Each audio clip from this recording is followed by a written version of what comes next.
Hey guys, Mallory here on the banks of the beautiful Flint River in downtown Albany. And today we're going to explore a little bit about the concept of a watershed and how that affects the water quality. So a watershed is not a shed out back behind your house that you keep water in, like a lot of people think.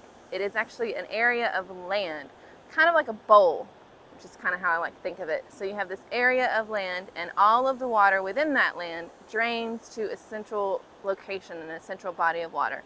Oftentimes it's a river, like the Flint River here. Sometimes it is either like a lake or maybe a stream or even the ocean. It just depends on where you are geographically and how the elevation varies among that land mass and land area. So within your watershed, you have all sorts of things. We're here on the Flint River, so we're in the Flint River watershed.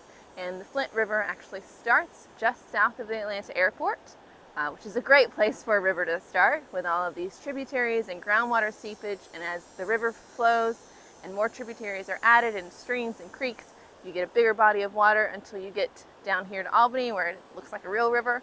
And then it flows, continues, meets up with the Chattahoochee River in Bainbridge, and then flows into the Gulf.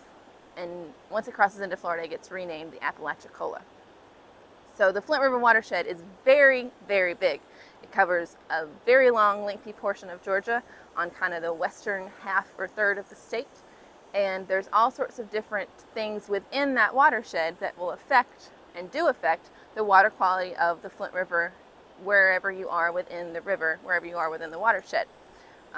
So you have different land masses, you have different geology, different cities or farms, how the land is used around.